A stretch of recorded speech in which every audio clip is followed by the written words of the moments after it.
is the Sim here. Welcome guys to another episode of building that Porsche Lego. And guys, first of all, please give me some feedback on the audio. I know that there is some flimmering, some volume flimmering, some rush,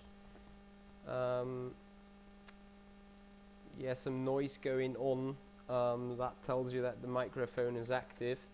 However, I'd prefer keeping the stream that way, keeping the audio that way for today, unless you guys say this is absolutely not working at all whatsoever. We're gonna swap that around, but I hope you guys been alright with the noise that is going on right here. Anyway, we're coming up, we're at step 175. I'm just gonna have my phone with me this time by, so yeah. Alright, that's gonna do it.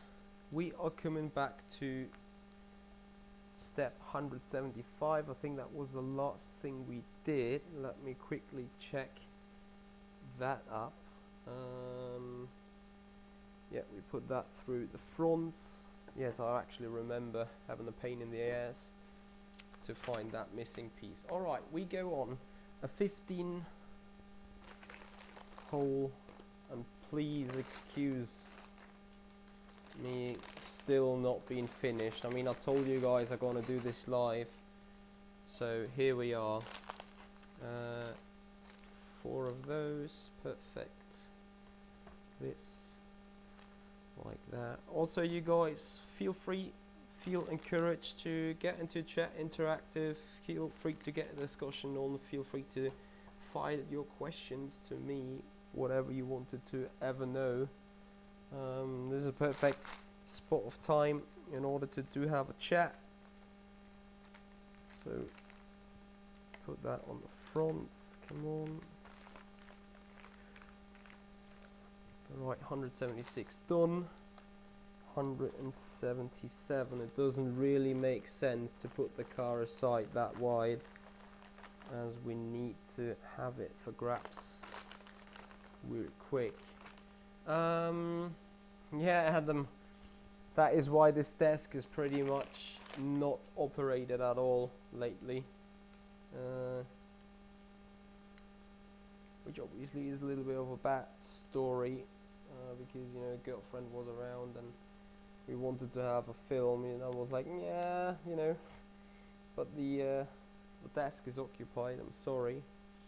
Anyway, feedback on the sound, please. If anyone has some, I'd appreciate that. Whether it is alright, whether you guys can hear me somewhat loud and clearly enough, and also whether the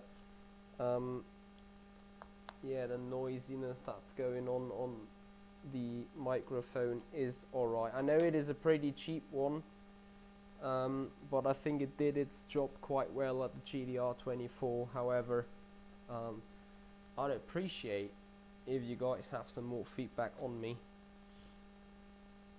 whether this will be a way to go in the future, or whether we stick with the G29 and whatever we do, not G29, G933, because obviously having it not on my head is a lot more comfortable, especially when building, when talking, when moving around, of course. However, I do not want to have a bad streaming quality due to it. Hey Eddie from Durin, how you doing, buddy? Good evening. With me the volume is full, so with you this is minimal, I think. What are you trying to... So I'm still too quiet, is that what you're trying to say? I still have some volume possibilities left. However, yeah, this noisy stuff can be pretty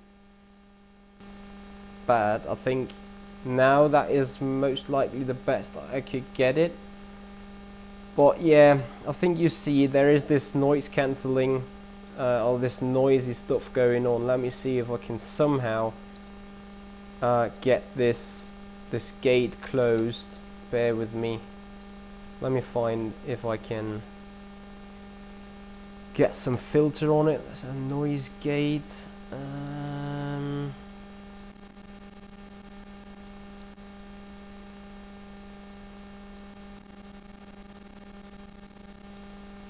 No, doesn't work.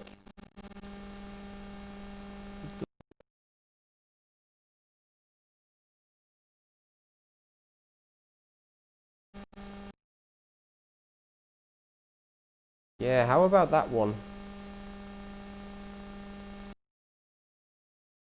You think that's alright? I think that pretty much does the job, does it? Guys, thank you for getting me back into the settings.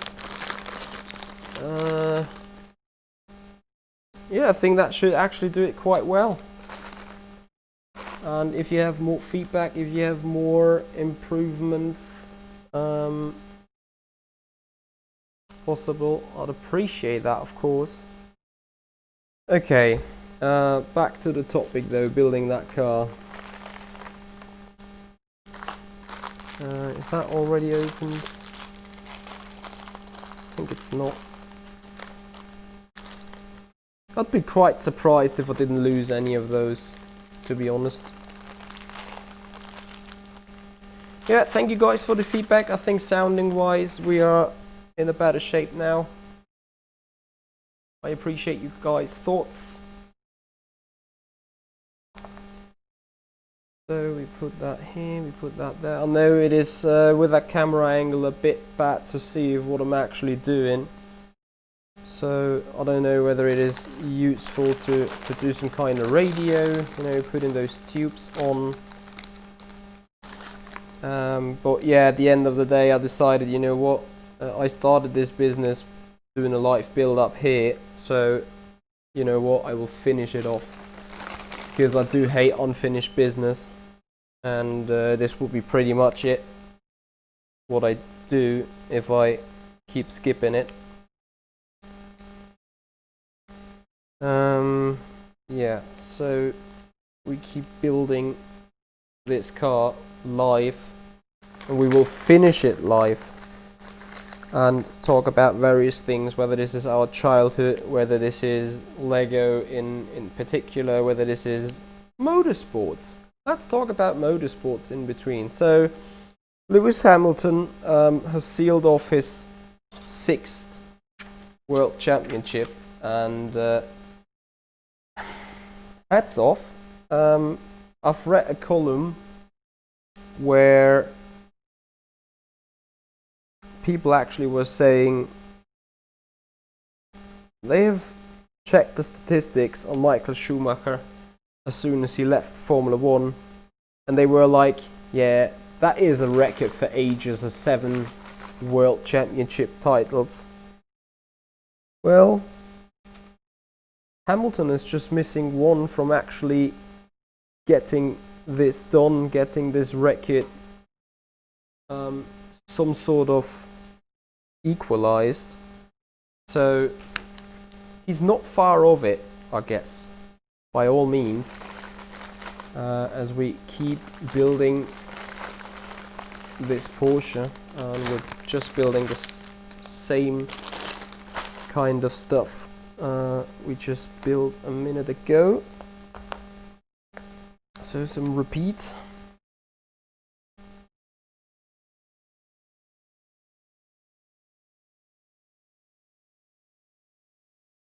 Also, guys, if you're watching this and if you actually care a little bit on me, you know exactly that I'm happy for any feedback. So just in case, if you would have to do, or if you would stream a Porsche 911 RSR build up of Lego, beside the fact that it might be boring to a certain extent, I'd appreciate if you guys give some feedback in what would you do different. Whether this is camera angle, well, can't really speak about the camera angle, can we? But whether this is, you know, camera position, or whether this is something else, I'd appreciate your honest feedback on it. as obviously there might be the opportunity at some point we have another Lego car in here, and then I want to do, or I would do, another build up, of course. But you know, I just don't want to do build ups for the build up's sake. But of course, I wish to get you guys a little entertained, a little talkative. You know, give the community a possibility to have a chat, to raise questions that we can talk about right now rather than while I'm in the car racing. So I want to make sure you have those opportunities, of course. So put up the questions you ever wanted to know about the Michi Hoya guy. I think this is quite a good possibility. Actually, Eddie got a question. The 24-hour race in Denmark, had everyone build their own sim there, or had it been offered by the organizers? No, you had to actually bring your own PC, and you had to actually bring your own equipment, and nothing was being given by GDR24 organizers apart from wiring, so cabling, power supply, server Technic, so Ethernet cables and stuff. That was being hosted. All the other stuff you had to bring in yourself.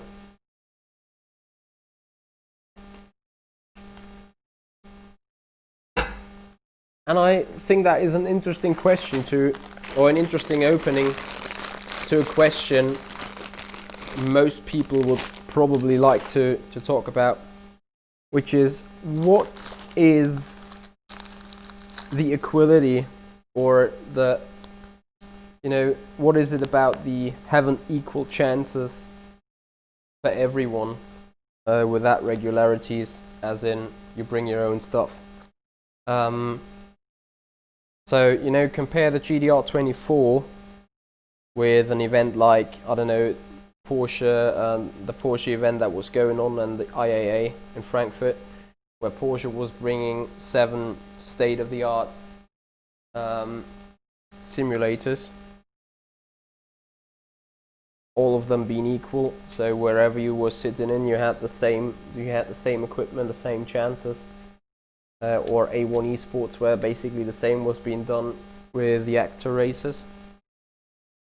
And as a matter of fact, we want to talk about whether this is an advantage or a disadvantage in any way. And I think for something like an endurance race, it's absolutely reasonable to bring own simulators, because, you know, let's face it, at the end of the day, even if it belongs to one guy, that one guy is just a third or maybe a quarter of the time on the car. So the advantage is somewhat minimized, if you guys know what I mean.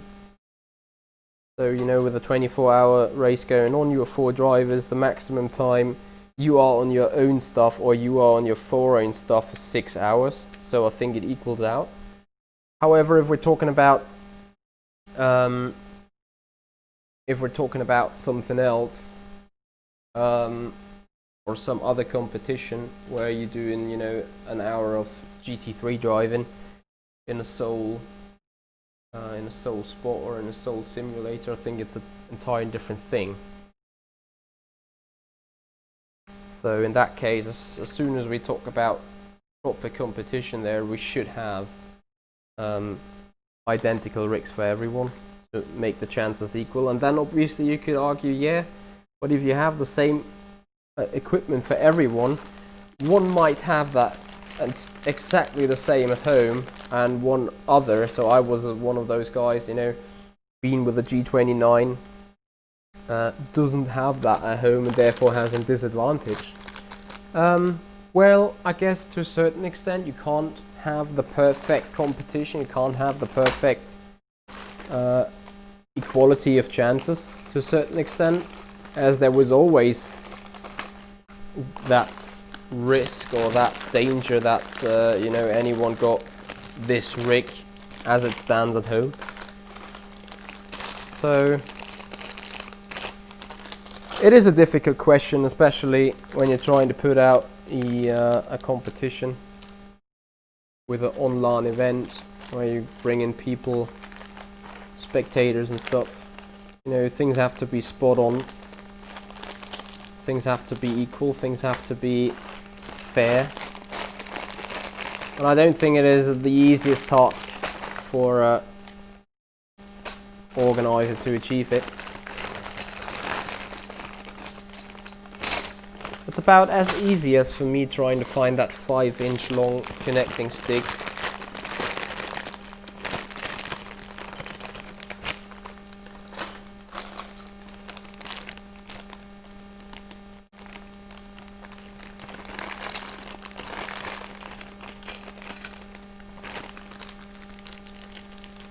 Yeah, I think different races has only be a problem to a certain extent. I mean, obviously you come in there as a team and most likely talk previously to the event about what kind of rig you want to go with, what kind of rig you want to start with. So people pretty much agreed on it, I guess. Can't believe that I can't find this 5-inch connecting stick. Every single time I need to find one of those weird sticks. There they are. Haven't I had this back in my hand? Most likely not. Hey Alexei, you say check sound. In what way? What do you think is disturbing? What do you think could be improved? As we're on a new kind of voice setup for such kind of shows. So also, you know, if I'm doing some B-roll, I would like to, you know, if I ever do a review or anything, I'd like to be on the microphone I'm using right now. So I'd appreciate if you guys give me more feedback.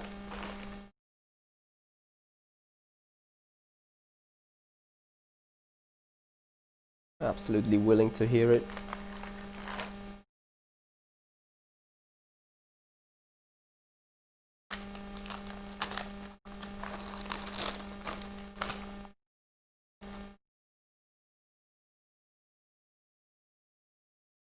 Alright, a 3-1, that angled one, another of those two.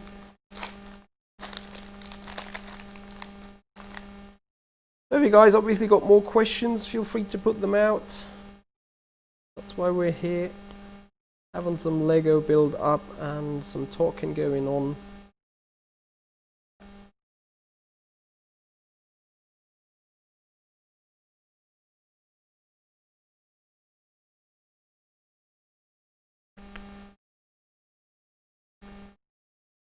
Put this black one on top.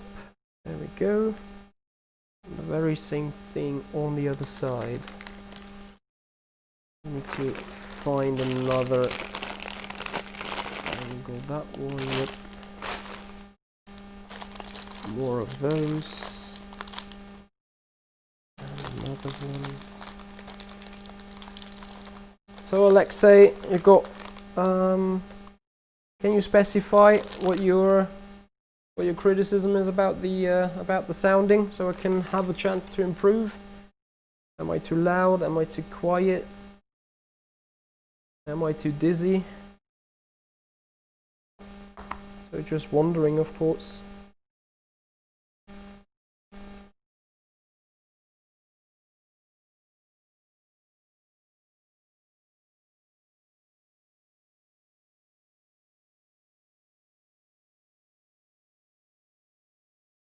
I thought I'd miss one.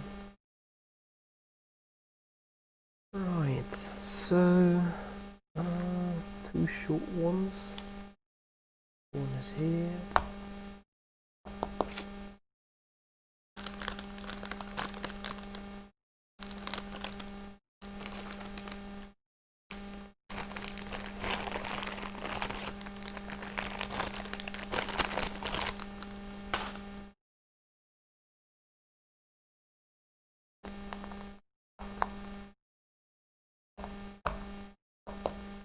So of course I'm missing a small bits black plastic.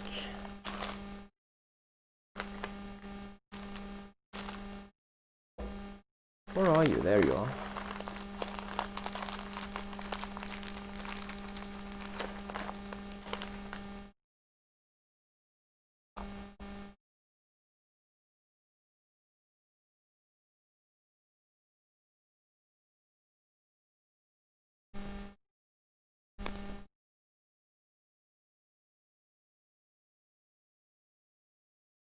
Alright, this seems being fixed. Now, need 2 small black connecting tubes. Maybe I also need to speak up more clearly. That may also be the case. So just bear with me and please give some feedback. Right, so we put them here and there. And the other ones come down this way.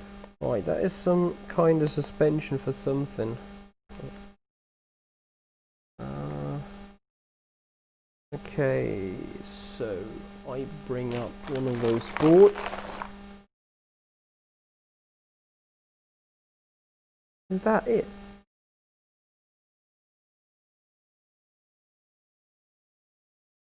It looks exactly the same. I'm not sure though if it is.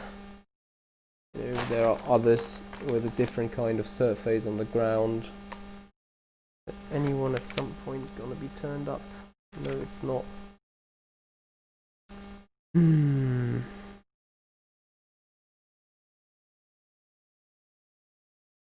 Well, I have to trust myself.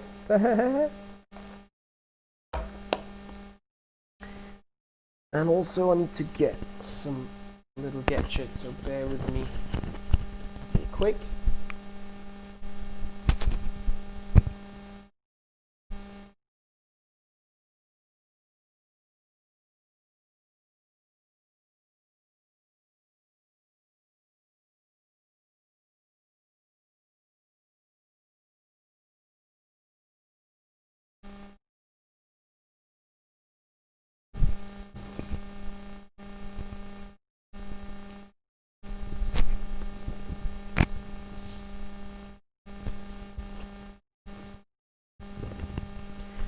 Oh, Eddie, thanks for indicating the thing with the music. I actually was quite disappointed by the stream performance. Not of mine in particular, but in general, you know, the way I went, the way I did this. I don't think it was the optimal way to do it in the end, but you know, it may be lessons learned.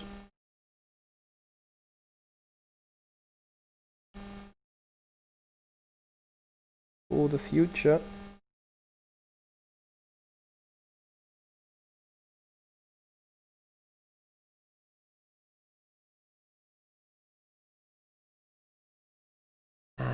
Not entirely perfect, but it's gonna do the job.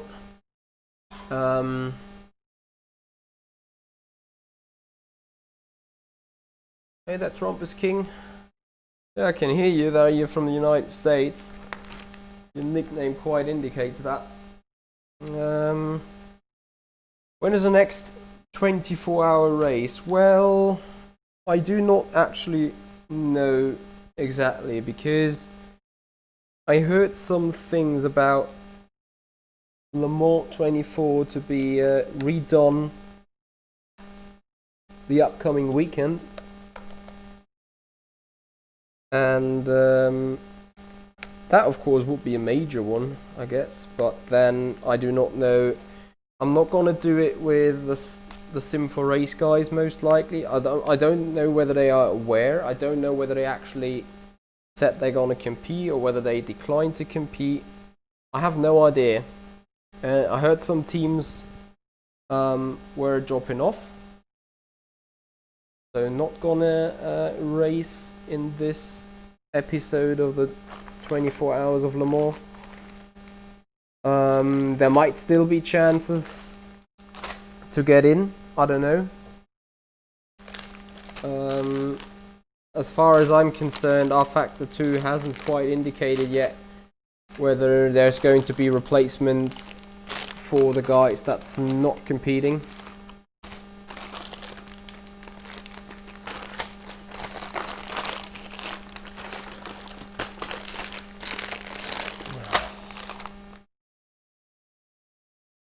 Is it actually the case?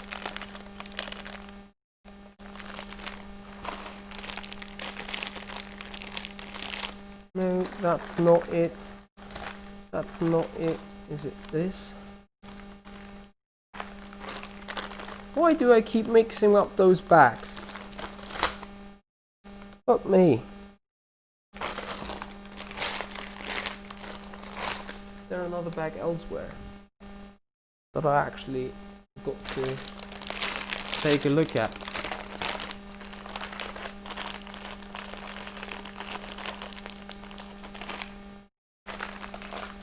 Well, this drives me crazy because there is a bag with small parts inside, and I eventually have had this in my hands for quite some time already. Now I'm achieving to not be able to find it.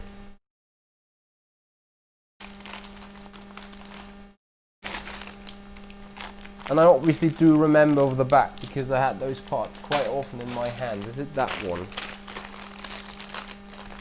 No, yes it is.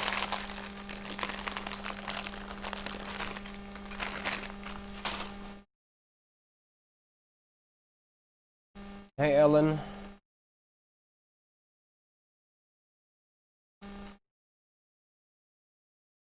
Is there an interior too? Yes, to a certain extent there is. I can show you quite a bit. You can, well, I can try to show you. Bear with me. Get the scenery on. See what the camera is able to do. So, on the passenger seat side, right where my fingers are, those two, you can see 3 little blankets with some wirings on it. So that's an ECU, electronic control unit. Then the steering wheel has a dashboard, as you can see in the middle. Obviously the camera is not good at focusing that.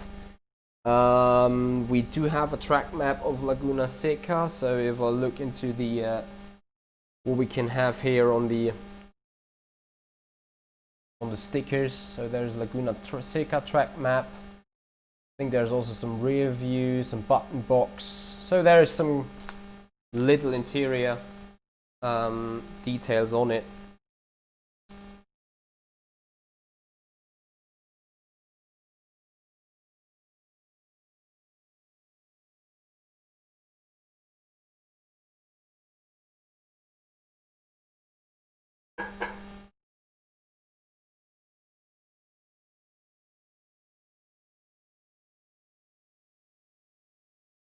So now I need a second of those parts. I just looked for ages. Which was the back that was in? Was it that one?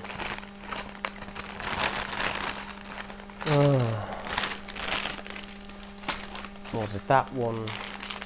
Yes, that one.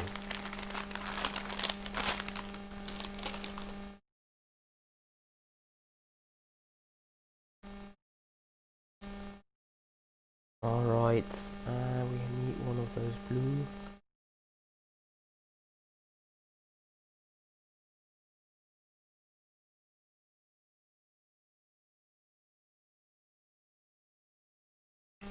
One of those black connecting tubes.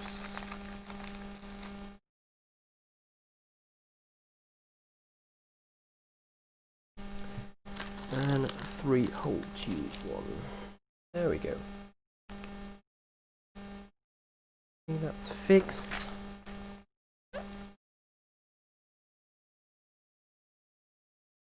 Right, I do love special parts.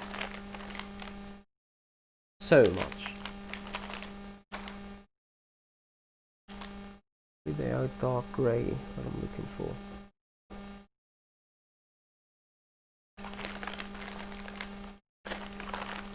They are here. It's difficult to keep everything, you know, in place as in not lose any of those parts.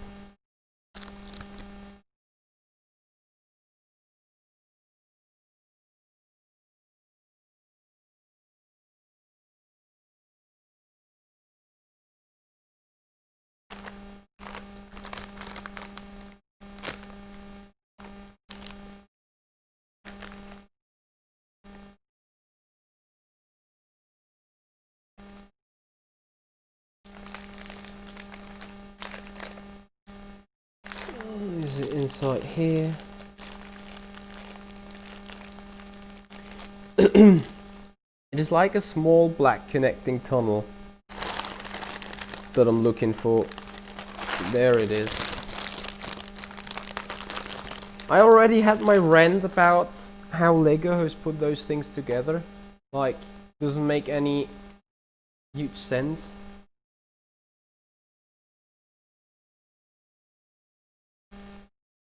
I need to put them together like this.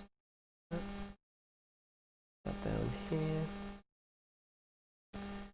More of those weird small bits of pieces.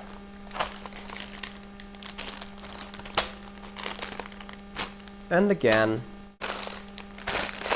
I'm circling for this bag that contains them.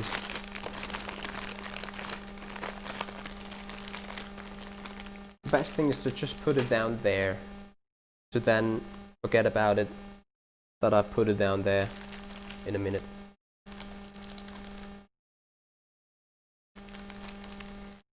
Actually, guys, let's talk about something sketchy, I want to say. I would appreciate if you guys give your honest thoughts about the Ferrari gate. So, to clear up the controversy, what we do know is that Red Bull filed an order or filed a requirement to the FIA to check Ferrari's engine, or better to say, to check on a technical point of view the allowance of using a device in order to regulate the fuel flow during any point of the car driving. So what was being indicated was that Ferrari has a system that allows more fuel to flow through the fuel pumps, and the fuel flow meter being given by the FIA seemingly only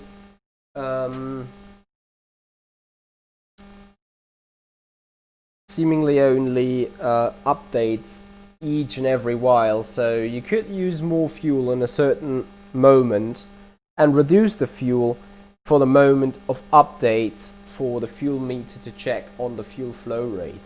So obviously that is quite hypothetical only, and obviously I do not know anything further on it. However, FIA has come to the point to give out, because that is the standard procedure if a team wants to have clarification on a legal system, that FIA brings out a technical regulation, a technical rule that states whether this sort of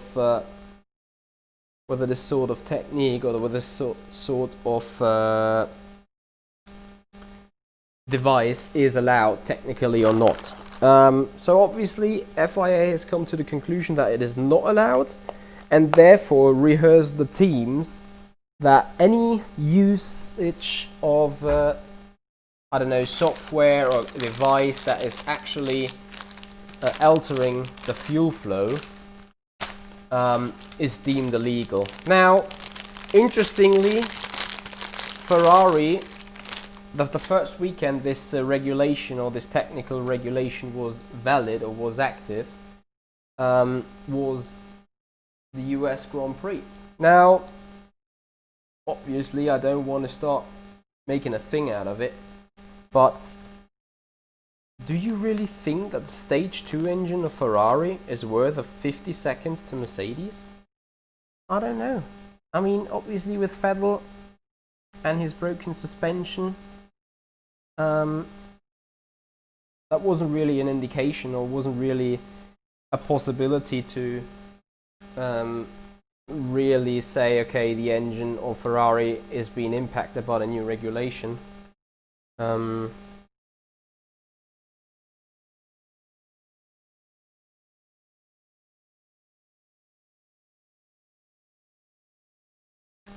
So, what do you guys think? Was this actually a blind spot, or was it actually, how do you say it? Blind pig is the wrong word. I'm trying to find the right word in my head. Was it a good way of guesswork from Red Bull?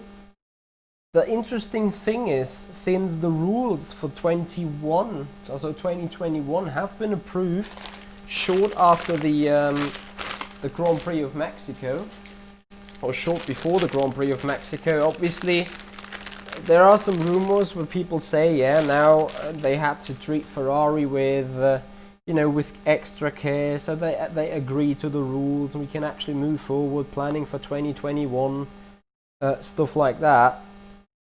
And obviously now, with the rules being set in stone, with everyone having agreed and everything being official, you now can start, like, you know, putting the finger down on the Ferrari guy, saying, okay, now back to the proper business, you guys are cheating here.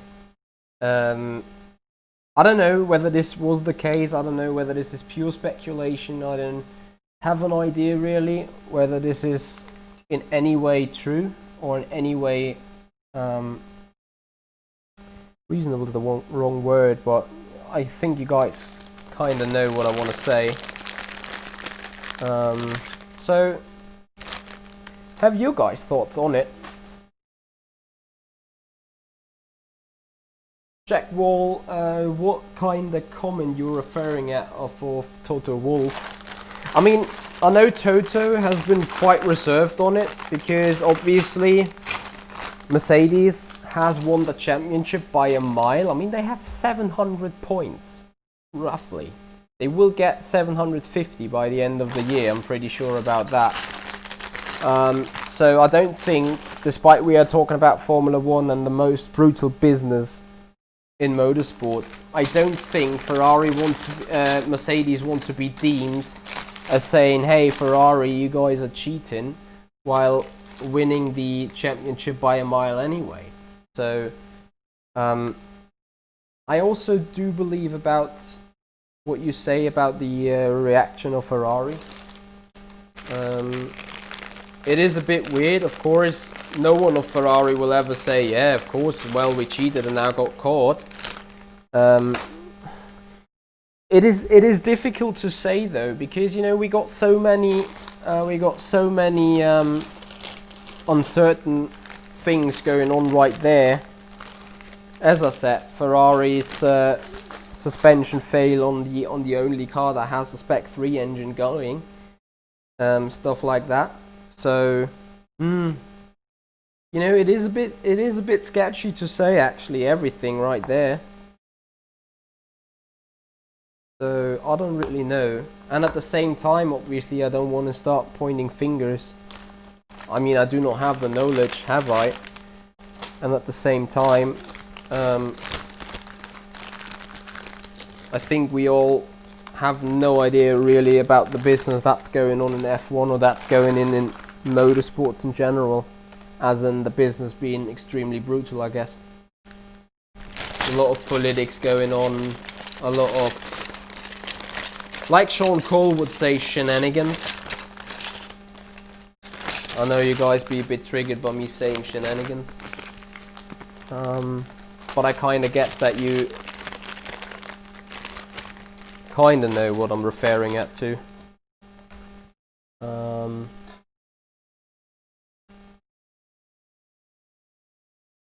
Jack Wall, thank you. Yeah, it was a bit tough luck. And at the end, you know, second place is fairly alright, you know, nothing to be ashamed with. Nothing to be hiding about.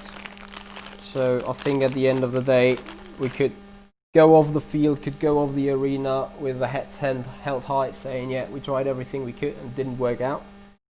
So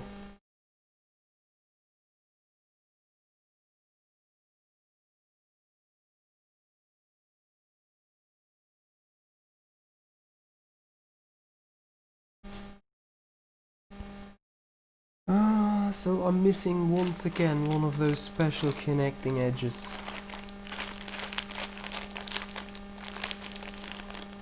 I mean, it is a very interesting fact that Mercedes keeps themselves entirely out of discussion at that point. I mean, of course, they are pretty happy with Red Bull, and then obviously Red Bull and Mercedes, I mean, they do not like each other. If you follow the speeches, if you follow the quotes of Mr. Dr. Helmut Marko, a guy I'm actually not too sympathetic with. Happily, I don't need to be. If you follow that closely, you kind of see whatever Mercedes was doing, Red Bull was also indicating something is wrong there, you know. They always had their minds up and were like, yeah, whoever knows what kind of technical advantage Mercedes got, how can we stop them, blah, blah, blah, blah, blah. And then, you know, you find out, or you have to conclude that in that particular situation, even that Marco guy is like going towards Mercedes and like, okay, yeah, we're thinking Ferrari is doing illegal stuff here, so we're actually on your side. And now think about the thing twice when I say, you know, the politics that's going on.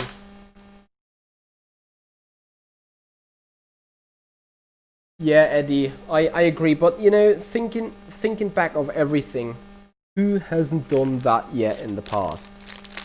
Like, remember Braun GP with a blown diffuser? That is in the end has been copied because the FIA, that was another thing, you know? People in the FIA were like, hey, this Braun guys, they're using a blown diffuser, so they have an exhaust gates trying to make the diffuser work, or the double diffuser work, whatever. And FIA was like, well, there's nothing in the technical regulation that should stop doing them. So what happened in the end? They released that note, they released that technical regulation saying, hey, if you want to blow your diffuser, you're allowed to do that. And it took them like half a year until everyone has caught up. Was enough for Braun GP to come into F1 as a rookie team, win the championship and disappear. I mean, that is the funniest story of F1 in history in my eyes. And it indicates to me what kind of mastermind Mr. Ross Braun is. So that was truly, I mean, it was Jensen Button's only world championship title. Let's face it. And I do think we got some Nico Rosberg persona going on here. Don't get me wrong, Button is a good driver, no doubt. But, you know, is he really that top class material people consider him because of his championship won? And then you could always say, yeah, look at Lewis Hamilton now, being in the 5th consecutive time, or with Mercedes being world champion the 6th consecutive time, you always say, yeah, he's just sitting in the best car. Is he? I think he's sitting in the best package. And that is a difference, because I do think, legal or illegal, the Ferrari has been the better car technical wise. So, yeah, it is an interesting topic to discuss about, an interesting topic to think about, I guess. But this is pretty much what I believe. So,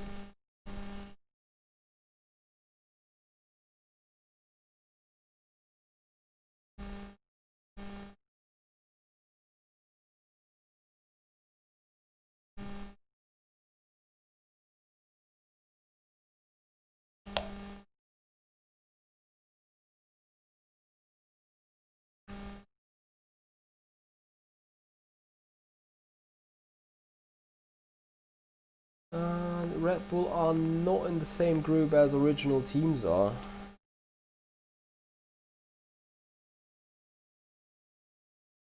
What do you mean the same group in that regard?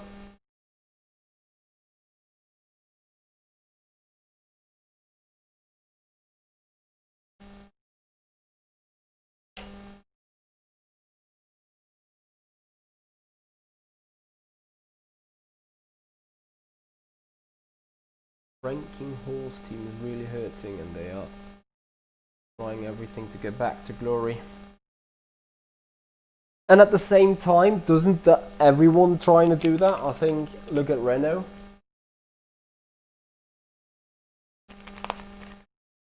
With the automatically moving brake bias.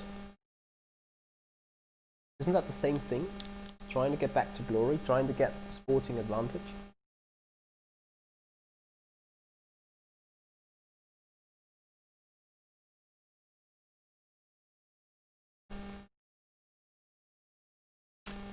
But I think it's just an F1 thing, isn't it? I mean, you know, F1 is the most technologically advanced racing series around the globe.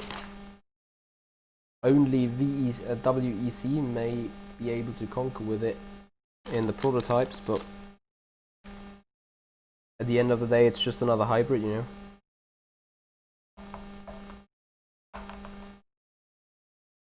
Things are interesting though, indeed.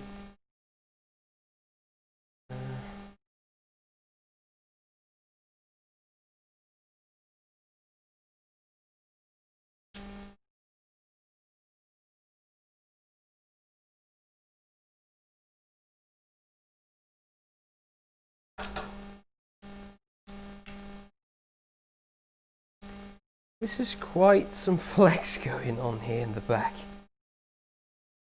Hey Max, how you doing? How are you? Oh, okay. Yeah, Jack, I got you there.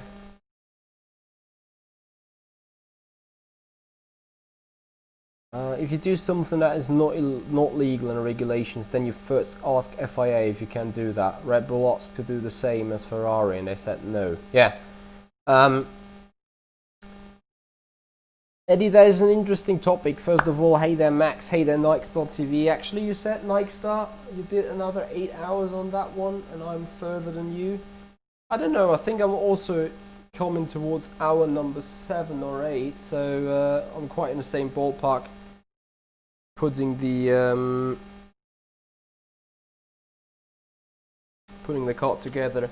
So yes, Red Bull asked FIA, as I said, to do that technical clarification. Yes, Max Rohrig, it's the Porsche from the Simracing Expo. We're still building on it.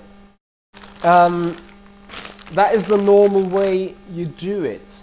On the other note, if you think you have found some secret, obviously you don't do that. You don't ask FIA whether they could clarify that the thing is legal, because if you do so, FIA is coming demanding publicly information, technical information about your gadget, and that, as a matter of fact, gets you to the point where you actually put out your innovation straight to the competitors without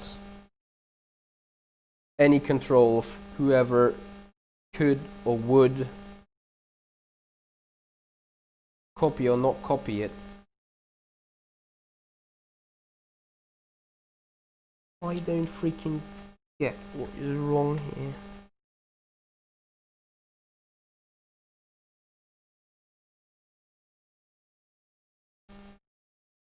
Because that doesn't make any sense, does it?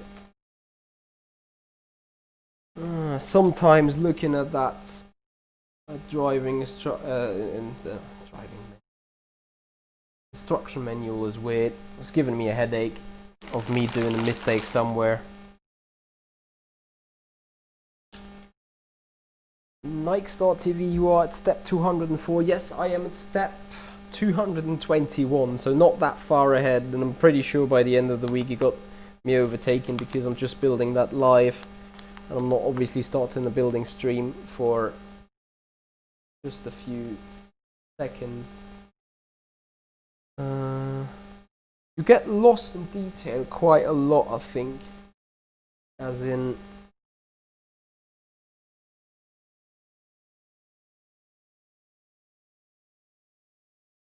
where to put those things on.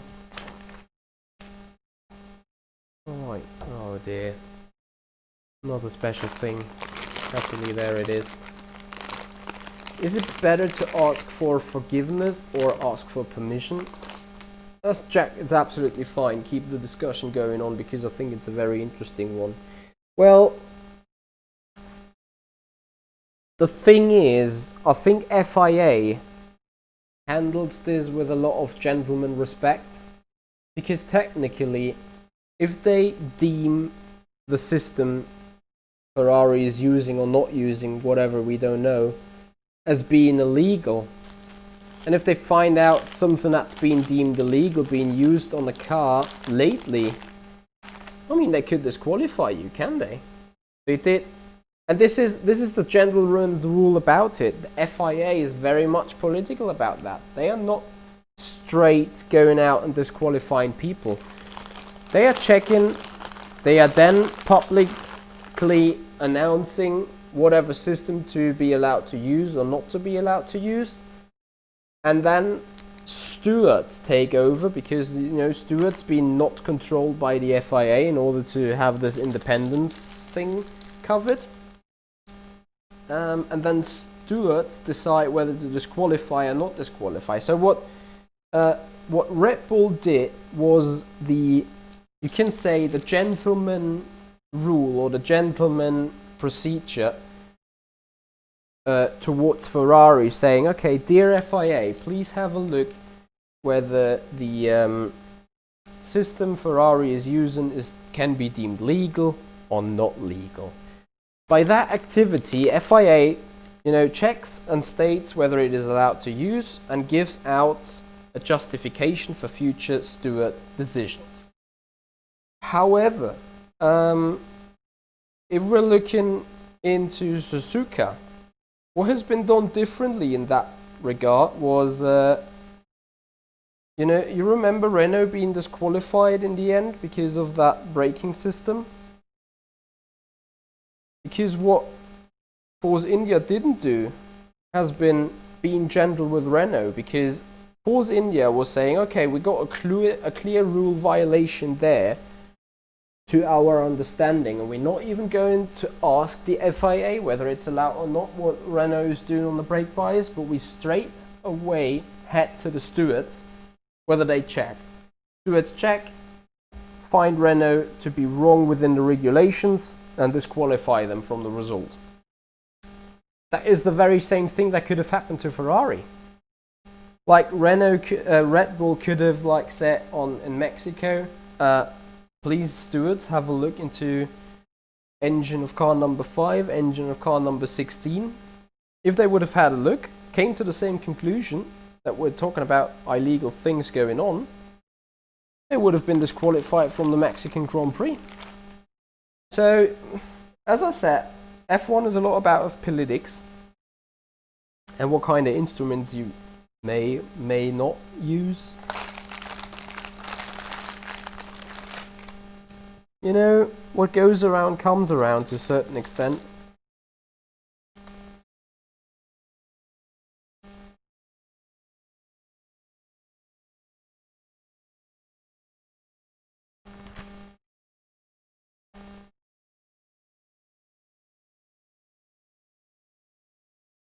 So this is one of the most weirdest things I ever built. It did not quite...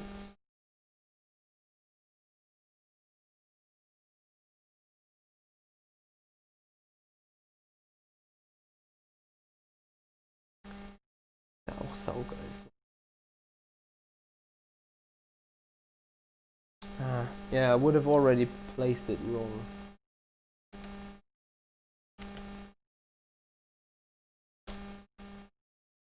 But that seems to be, yeah, correct. Ferrari, find the key and 7 brake horsepower more, and should have shared this with is satellite teams or several teams with a Ferrari engine. Try this also.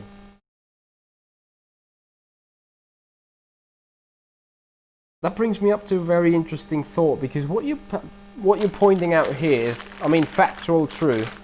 while Ferrari had a massive gain in their top speed and their power in their power deploy, Sauber has used the same engine, yet haven't had the top speed advantage, if I remember correctly.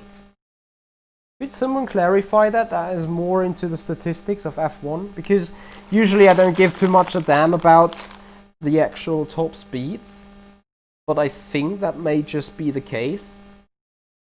Could someone confirm that Sauber had not significantly high top speeds? Because that would be coming to the fact that the engine itself, the stage 3 engine itself of Ferrari, of course is legal, but they are using a computer program or a system on that engine ECU that is not legal. However, at the same time, I think Ferrari must give the same software to Sauber, but I could be wrong. I don't know whether the software thing is a team side, is a team's thing. So so Mercedes is configuring their engine differently than Williams and stuff like that. I don't know whether that is the case or not.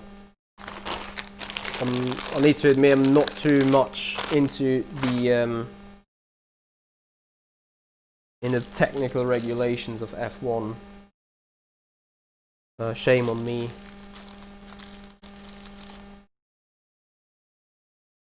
But it's a very interesting topic to discuss about, I guess. At least I'm enjoying the conversation.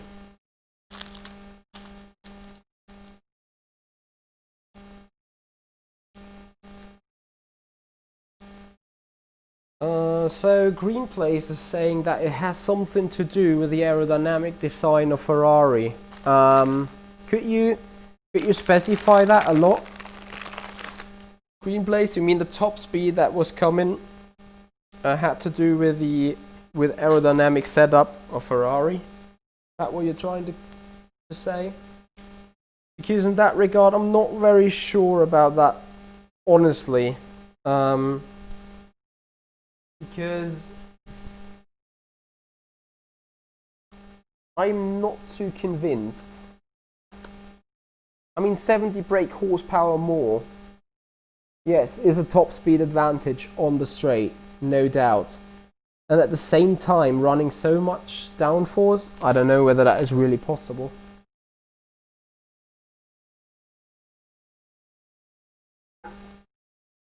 I mean, of course, if you do have 70 horsepower more and you put like 30 horsepower into downforce in order to keep up in the slow corners and use the rest of the advantage on the straight, that would give the exactly same result. I don't know. It's a tricky one. It's a very, very tricky one, I think. Right, next up. Connecting tube in red.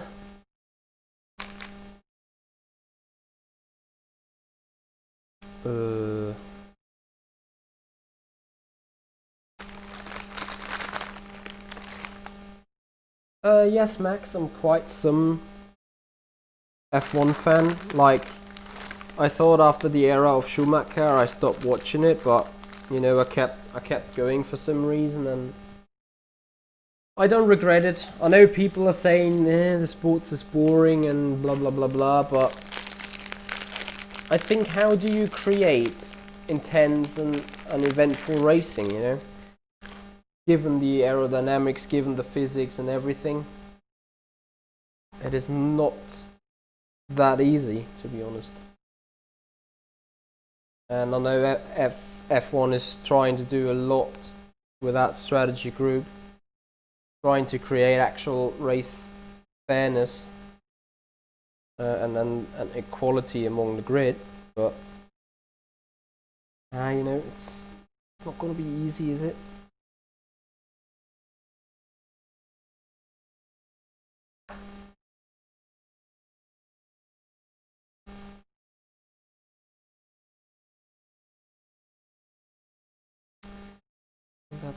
That's on it.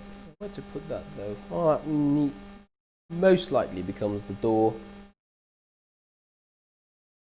Yeah, but in which of those holes you put that in now?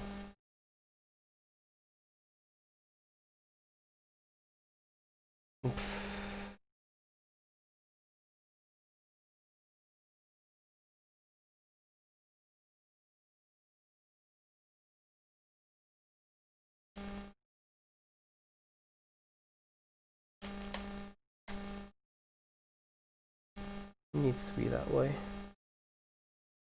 Weird. Green plays. You're thinking that Ferrari on has placed the bets on top speed just from the entire aero concept. Since the beginning of the season, Ferrari has had a top speed advantage over anyone else, and you think that this was good to see in the specific tracks. Yes, for example, Suzuka. I was massively mind blown as Vettel was going away from Hamilton with the DRS wide open, or not going away, but you know, not majorly being gained. Because let's face it, the Mercedes engine, even if it might be weaker than the Ferrari engine, it's not bad. It's still the most powerful engine on the F1 grid, except for Ferrari, of course. But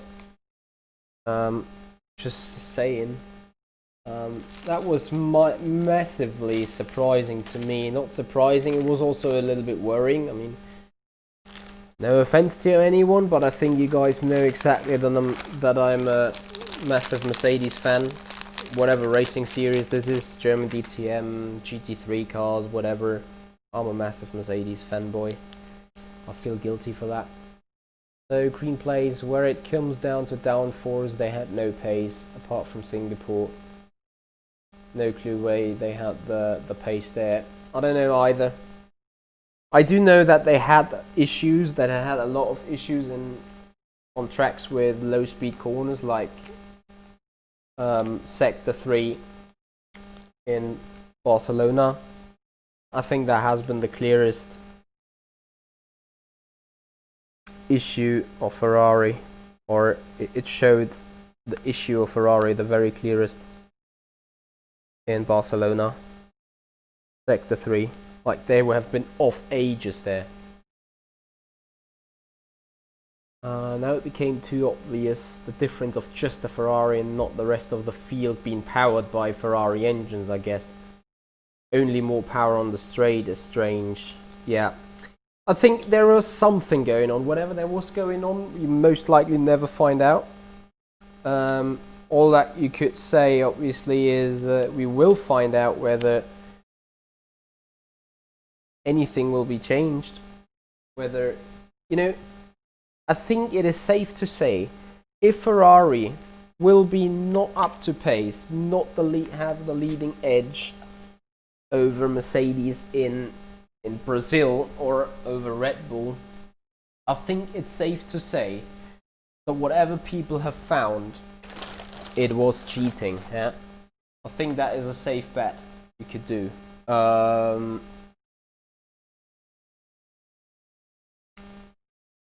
Where does that belong to now? There. Will we find out? Perhaps, not necessarily.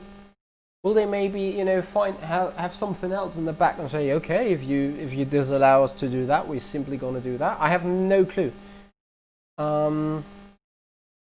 What is interesting though on the power side is that they didn't kill the rears. They still have a massive understeer in the car, but they still didn't kill the rears despite massive power, which puts up the idea that I think the initial power, apart from the start, if it really has been, you know, being controlled by some ECU, I think out of the corners they had standard power, and then after some acceleration, when the tire actually grips and there is no wheel spin anymore and you can't kill the tires anymore, then maybe this additional power applies. I have no idea whether that is possible, whether that is the plan.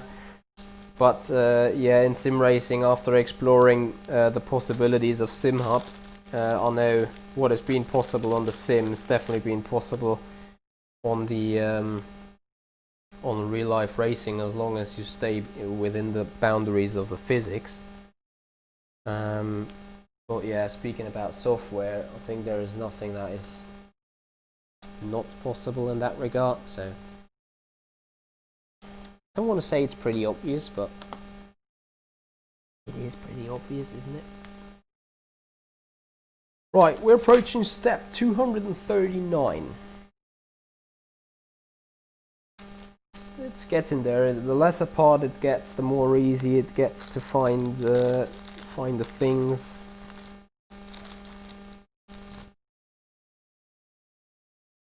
Find the parts to build that, and we're also starting to make use of the bigger parts here, which I definitely do appreciate. I love putting those big plates together and somehow see what it comes on the car. Next up, we're going to use the number 8. There you are.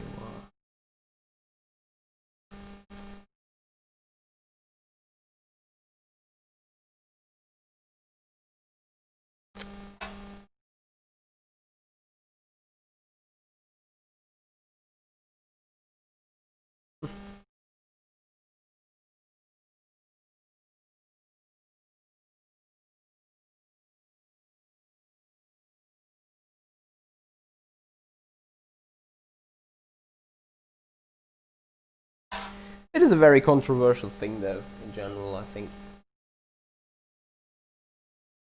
So, to just show you what's going on as we're starting to work on the bodywork, the rear frame of the rear suspension, so you can see where the tires will fit. So the back bodywork, left hand side. I think that is part of the exhaust. I think the new RSR. No, wait, is it? I think it's the old RSR. I'm not sure yet. I think that could be still exhaust pipes though. Anyway, we see that we do have a diffuser at the back already. I'm trying to put the car up here so it is for better view. This spot I do not like, putting it up and down, but whatever. So we've put that down here. Step 244 coming up. Okay, that is something from the front. As we're now starting with the connecting stick, 4-inch long. I saw some of them here, I think, and I was wrong. Where are you, connecting stick?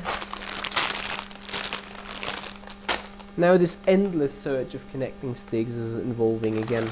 My goodness me. So I do know I need one of those glasses. I do need one of these. I do need another one of these. Where are you?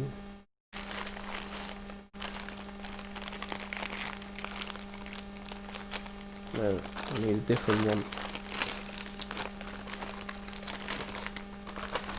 Being up in here.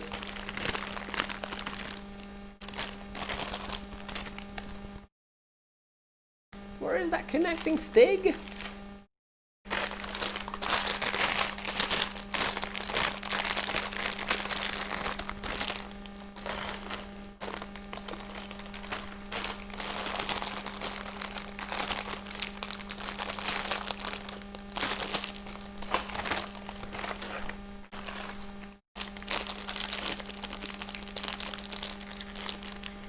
Ach, das ist doch Wahnsinn.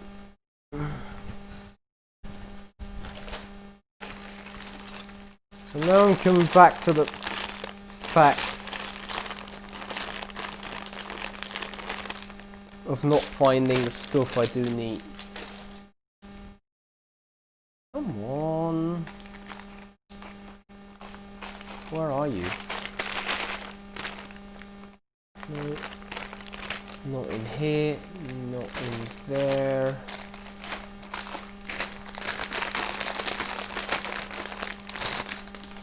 Lego, why did you put that so badly together?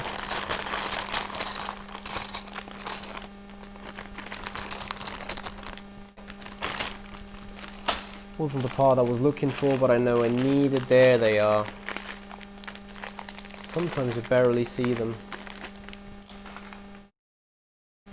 Okay, put this here. Put this there. So also, as we come into the closing stages of the F1 season, what has been your top surprise and what has been your biggest flop? As in bad performance, bad appearance, whatever. So the tops and the flops of this year. Would be highly interested in your thoughts there.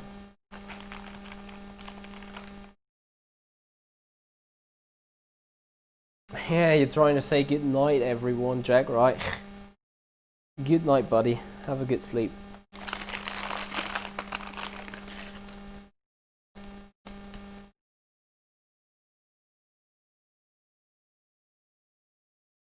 I knew I needed it.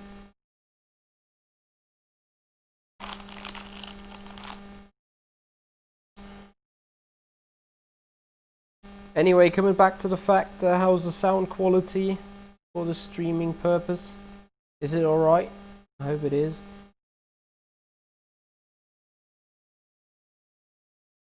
You know, wanting to do a good job there. 3-inch connecting stick, connecting tubes.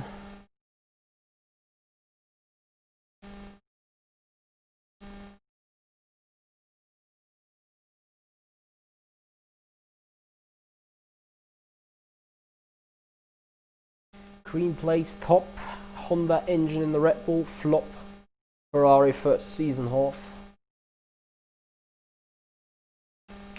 Yeah, Norman, I got a lot further to go there. True that, very true that. Let me quickly comment on your saying Honda engine in the Renault. Yes, I agree. That has been a positive surprise. Also to me, I wasn't really sure whether Red Bull has gone the right route. Working there with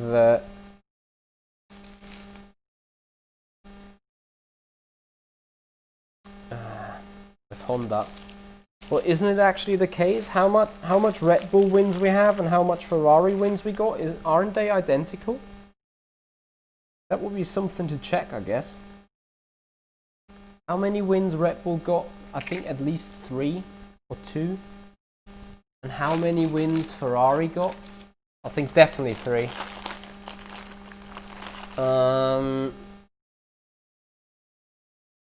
So yeah, I agree. The Honda engine though was a positive surprise. And then you say in the first season half of Ferrari, I would like to enlarge this and say it is not my top flop because, you know, they still did somewhat good. Obviously not in the way as good as they wanted to, but I mean they did better than Toro Rosso, did they? So yeah, no, but the microphone is pretty cheap, so the noise in the background is a bit awkward, I know that. Yeah, Norman, I wish you will be able to have them too. Ferrari for you 4. Yeah, in terms of wins, they are barely better than Red Bull, let's say.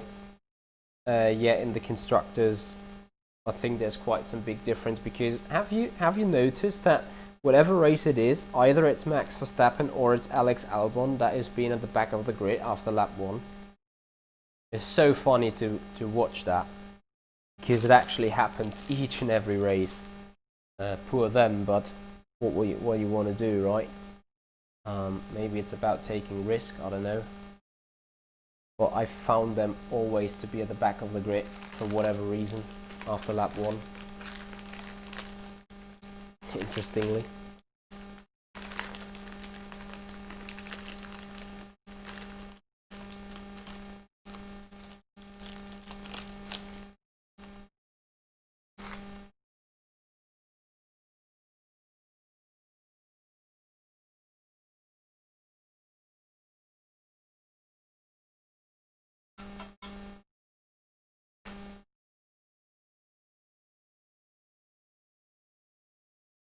Oh, the penalty in Canada, where for oh, I think that is also a difficult one to judge. I think race control should have, and that is a positive thing in the end. They've learned from it. Race control now very often says will be investigated after the race. Whether this is good or not good for the actual racing or for the actual race results, that might be a different topic, you know. But it is good to a certain extent, as they do not have decisions done so quickly that they actually may regret having decided that way. I mean, you know, once decided, FIA or the stewards need to stick with their decision, and only the FIA council is then being allowed to overrule that, because otherwise, you know, they would make themselves look rubbish. They've done that already though, but you know, they would make them look like entirely rubbish, completely nuts.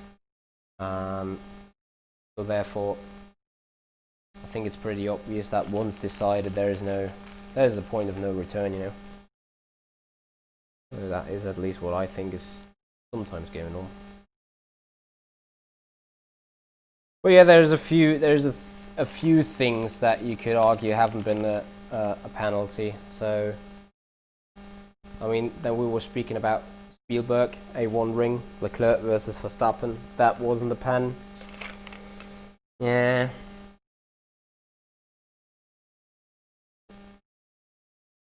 Can't actually remember. I think Spielberg has been some race after Canada where things then were revised, you know, saying, okay, we have been a little too hard to Vettel there, so maybe shouldn't have been a pen.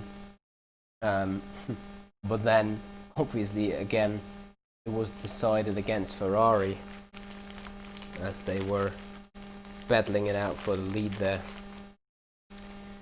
Some very tricky things that have gone on there. Oh my goodness me, no, please.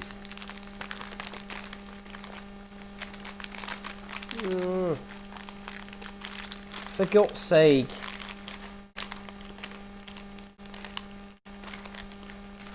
Okay, I need to clean up before I'm missing vital parts here.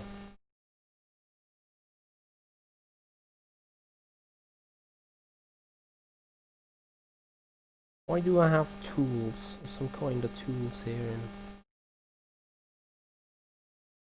Alright, it's most likely for the lights. Come on with.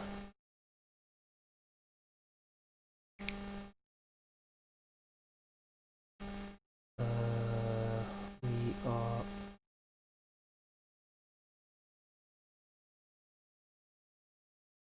Oh, come on.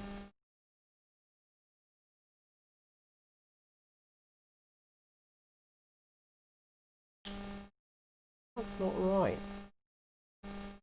What have I done wrong now? Yeah, you could always argue stewards have been a flop. I agree.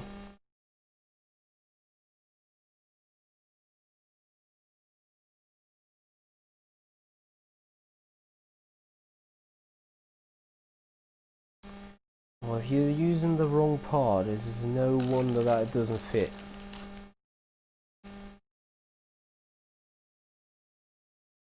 Oh yeah, I love trying to get out connecting tubes. My bad, wrong part being used. Should have actually used that one.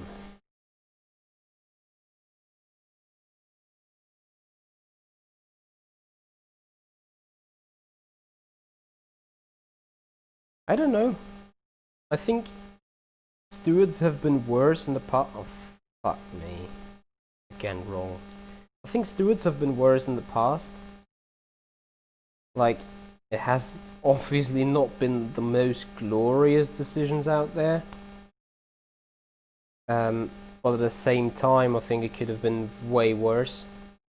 Most of the time, they've actually tried to to get a good balance. And what they really did is, you know, have it very, very transparent, like as in, you know, incident blah blah blah noted, incident blah blah blah noted, and incident blah blah blah no, you know, no further action or no further investigation necessary, stuff like that. I think they done that pretty okay. Right, so now we're talking about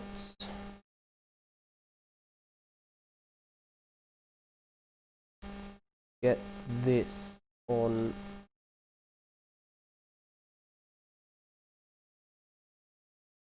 where exactly?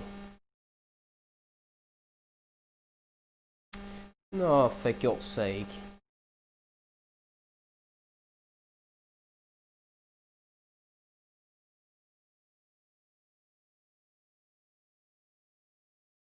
Actually, the only thing that is working is that hole.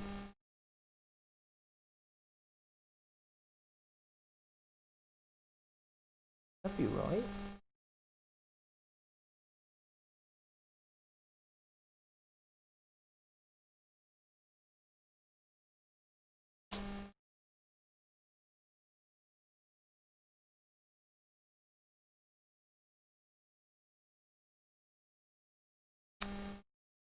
Oh dear. No.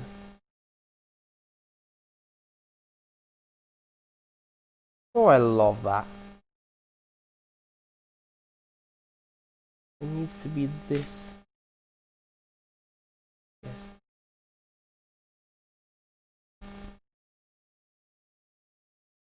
Ferrari 3 wins after the summer stop plus 1 pole position. Strange how it was going to stand out. How will I stand out in the field? Yeah. Ah, this is you know, interesting things, you know, interesting times.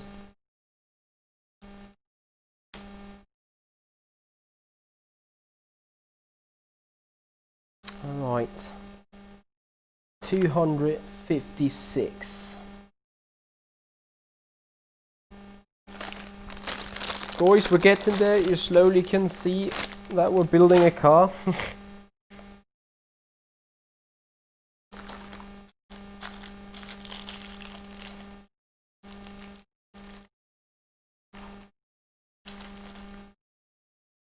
I want to actually go a little bit further in the plans. My goodness. Here. There.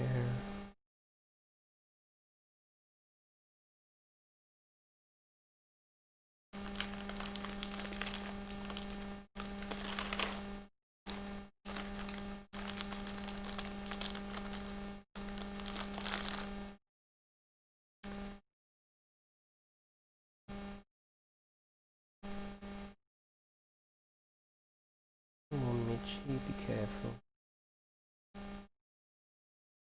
Hey, Nick da Silva. I haven't heard any further information about it, Nick, so I have no idea what is going on or what is not going on. I'm definitely not doing the 24 hours of R Factor 2 coming up on the 16th, the P1 gaming one. Sadly, I don't have time for that. Complete bollocks what I do right now. Of course I got it wrong.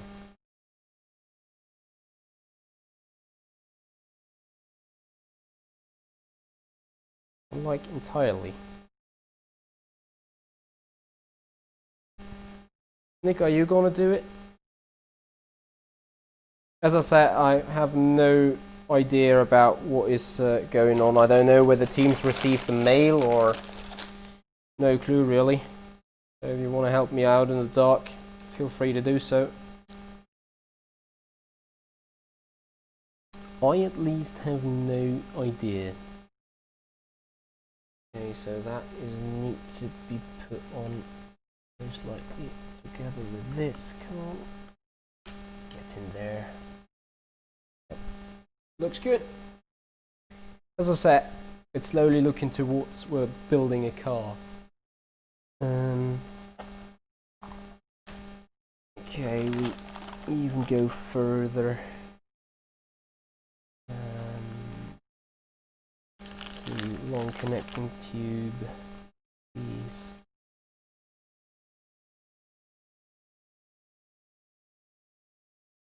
you guys got an email, or because I haven't received any information whatsoever.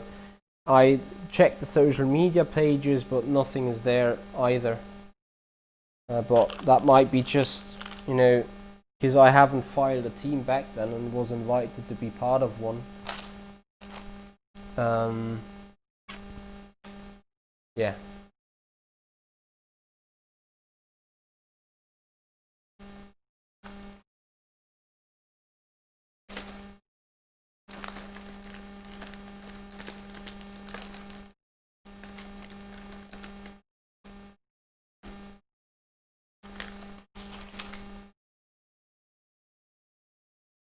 Okay, a small black.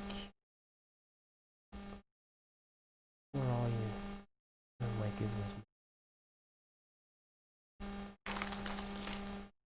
There you are. Well, you got it through the R2 Discord. Well, I'm not sure whether they really want to take that as an official news threatway. That makes sense. That word ever exists. But yeah, of course. I mean, I've talked to Marcel last week about it, and they say, yeah, they're gonna spam out something on the social medias. I shall have my eyes open, but yeah, guess what? I didn't find anything.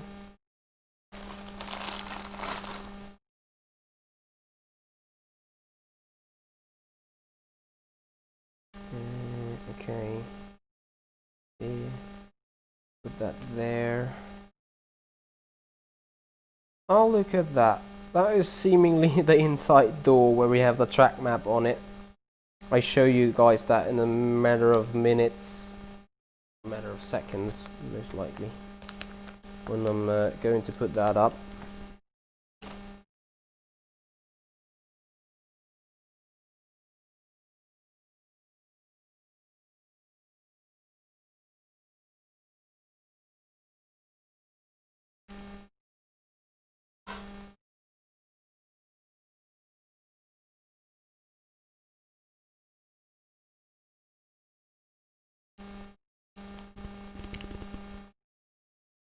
Come on, get in there.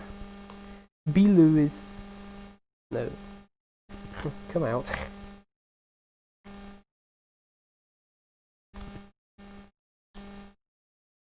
Right, the 911 one is at 37. No, it's 36. This one. Well, that's number 13. Wait. Oh yeah, number 14.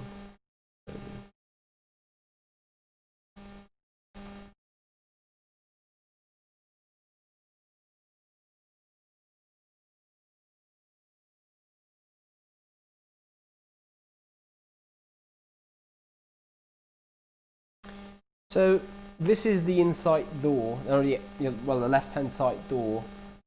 And on the inside of the left-hand side door, you do find the track map here of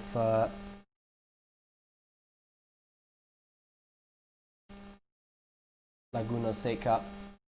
So we're actually going to put that on the car now, unless no further.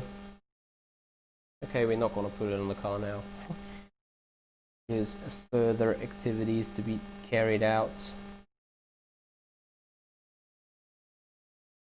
A white 5 cube big.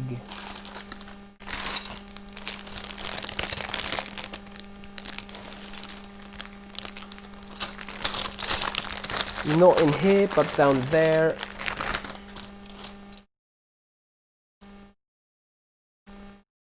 We put that on the door.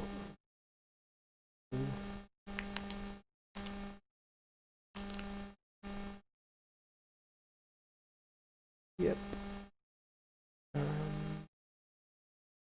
Put that up that way. Great. Okay, so now we're looking for another side part, which is I think down in here. One of these.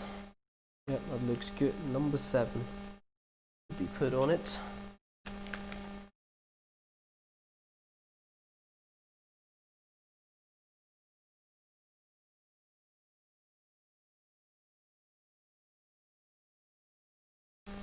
Porsche timepieces. Nah.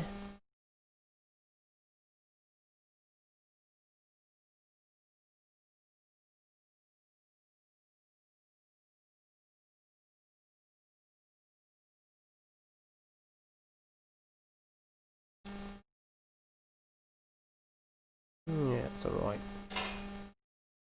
Okay, so that puts up. It'll only be connected that way. Huh. And then most likely.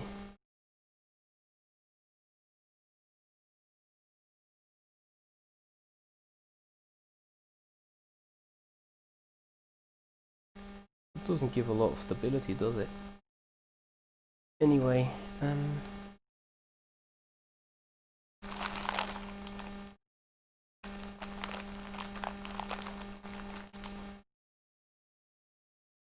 oh, Nick, if you're still around, there's going to be a qualifying event again to fill the spots left free by teams not able to race according to the roadmap. Can you give me a little bit more information about that, maybe? Because I'd be highly interested in seeing what's going on there, because that is actually the kind of information I was waiting on. But yeah, obviously then I need to find out about that, so you know when it takes place, stuff like that. You can give me a little bit, or if anyone is aware of it and could give me a little bit more information about it, I would be so grateful. Highly appreciate that. Okay, so what we're building next here, 3-inch connecting stig.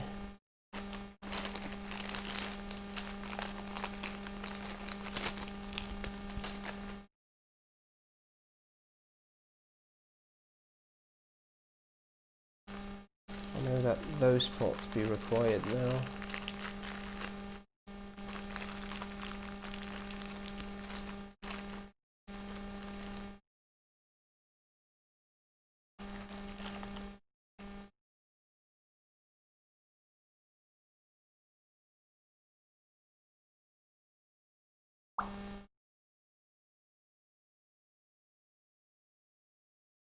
Yeah, okay, thank you, Nick da Silva. Actually, that is way more information that I have now rather than before that. So big massive thank you to you there, Nick. Thanks for making me aware. Needing to check those social media pages then. And now once again I'm in search for a little thing.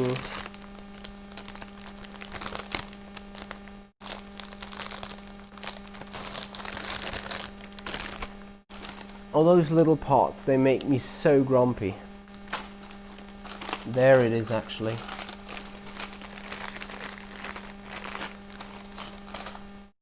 Okay, so we're starting to get there.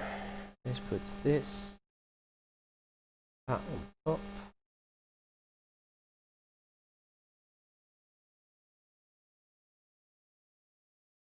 Yep. That way.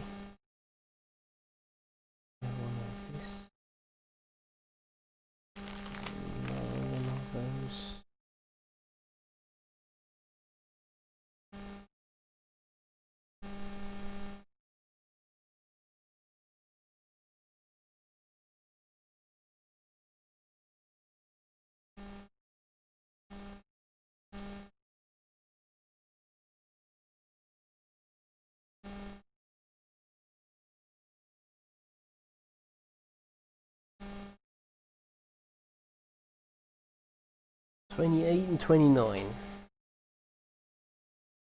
And that comes as little fiddling stuff I do not admire at all.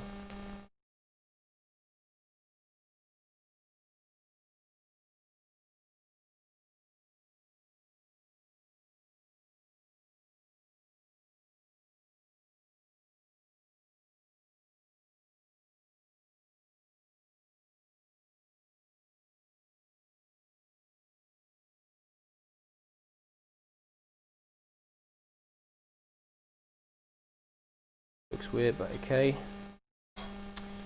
That needs to be put onto the door. Appears to be a mirror, I guess.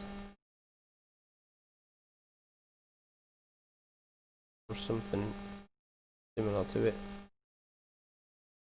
Okay, that's on the door now, but we're still not finished just yet. That looks like to be the hand tray.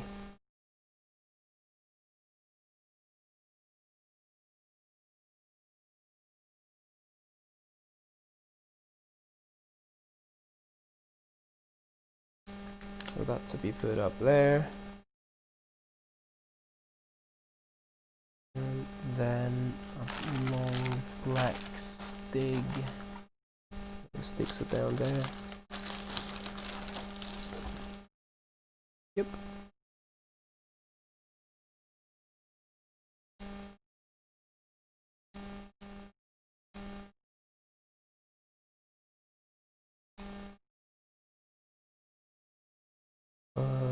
Yes. Turn it around.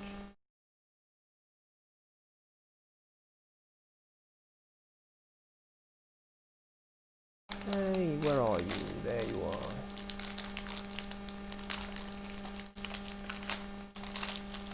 Come.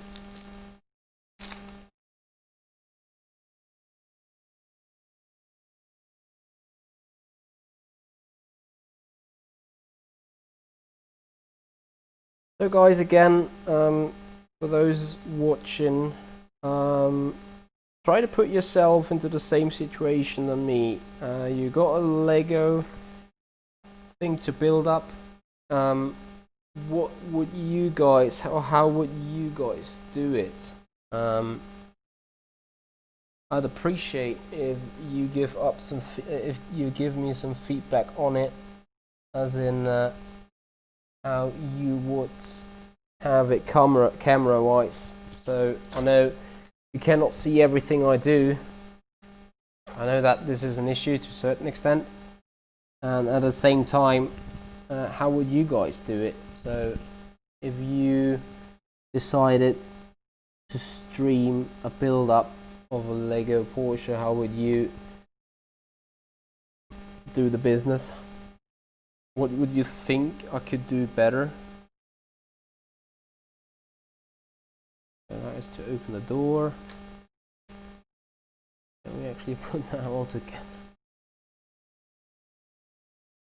My goodness me. So that is put in. Then we have another interesting stick here to be put down from underneath. That's good now.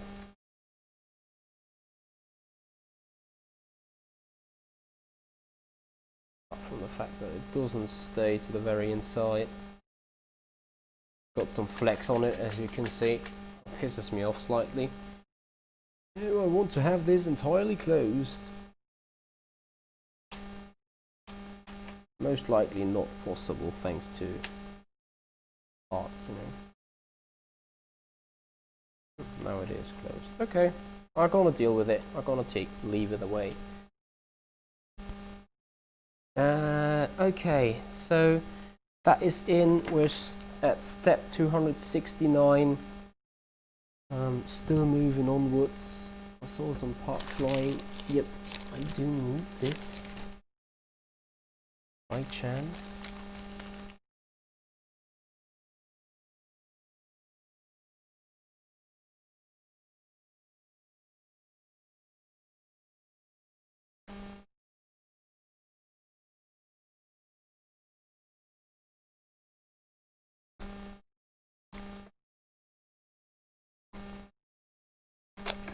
Okay, that's in. 270, and I think we're coming to a close as we have done another 100 steps today. Not actually speaking of an achievement here, but we've quite done some job. And yeah, I mean, for right now I can still keep going. Well, it's not gonna be too long until I will head off, grab some sleep, stuff like that. At the moment still I have coffee. Coffee.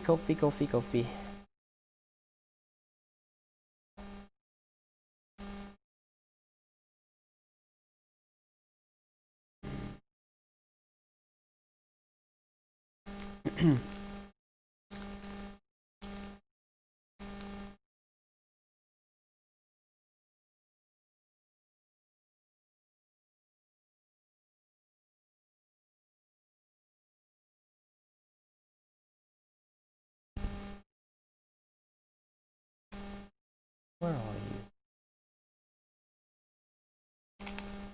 There you are.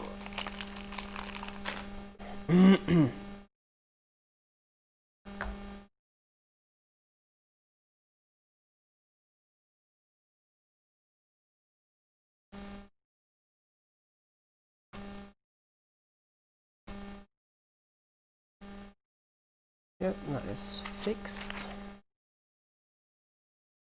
Right, one of these. Oops, one of these. Blue ones, blue long ones. Yeah, I want this desk to be empty. Hashtag soon.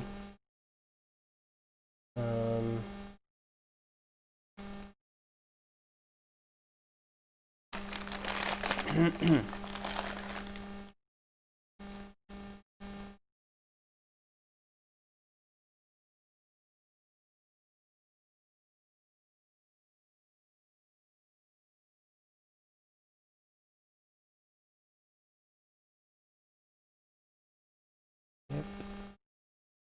And the blue long one. Top.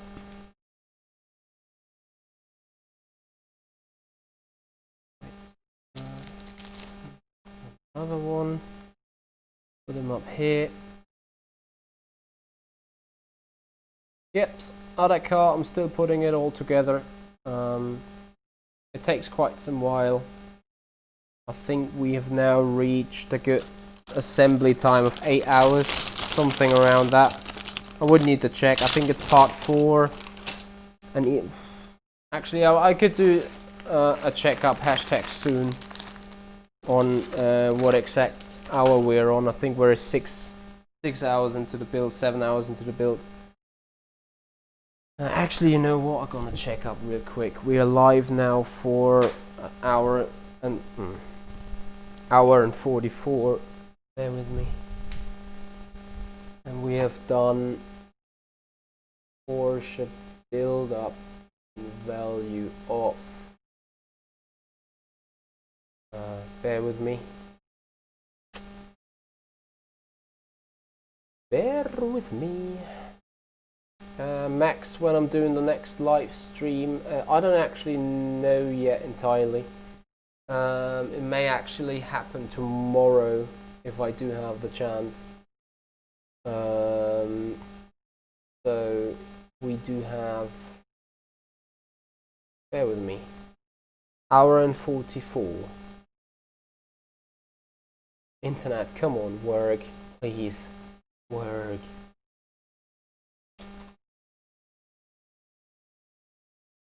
It seems my internet connection is a bit wonky at the minute, although it says streaming is fine, which is good. Matty, how long does it take to put that together? I'm trying to find out, but yeah, YouTube is giving me errors right now. So I think we're about 6-7 hours into the build-up process. I think it's fair to say.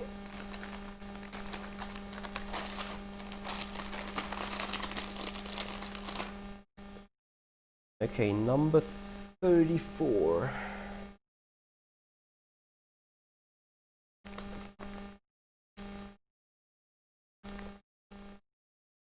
Number 34 plate. You put on. Oh wait, that's the wrong one. That is the wrong one.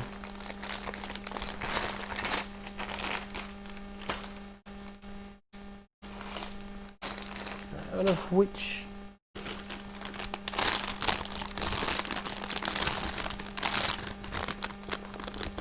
actually needs to have the number 1. Yep, that is the correct one then. Yeah.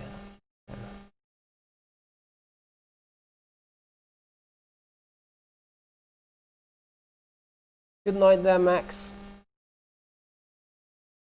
No, I've not seen the Bugatti Chiron one.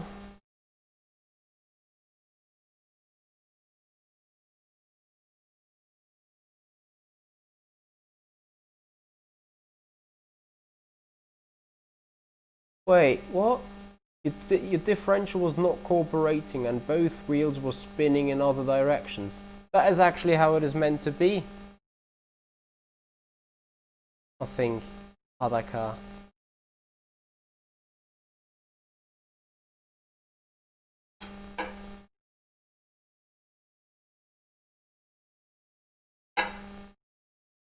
At least if I turn this one to the right, the other wheel on the other side turns to the left and other way around.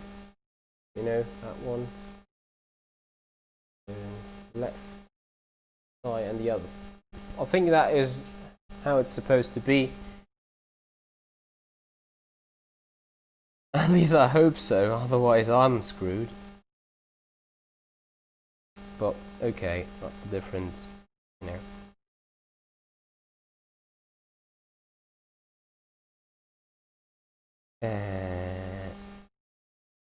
Is it? Yes, this way. Sometimes this manual is quite confusing as it tries to put in 3D out of a very weird perspective. Put that down here. Yep, that's the way to do it. Okay, this comes to the rear. That is the rear end bumper then. Okay, so put that here.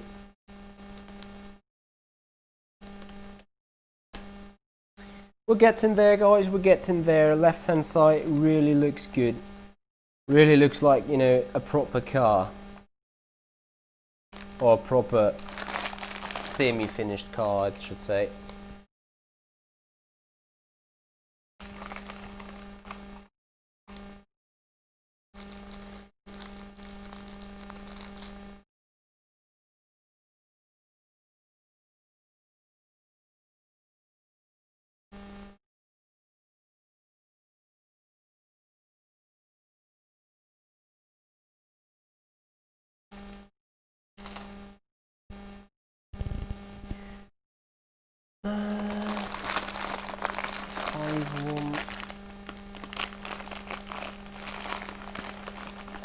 Oh, the wheels were blocking then, so if you turn the wheel to the right, the other one was also turning to the right, and then obviously blocked the diff.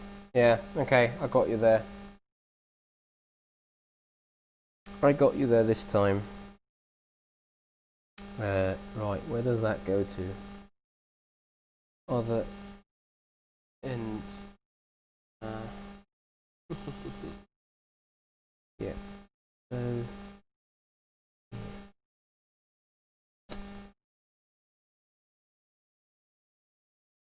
And now we're starting the entire process from the other way around again. That means next up comes, yeah, this little thingy again. Okay, let's make our way up to at least building step 300 because that marks 60% of the build-up process to be done. And I think will be a good bombshell to end on.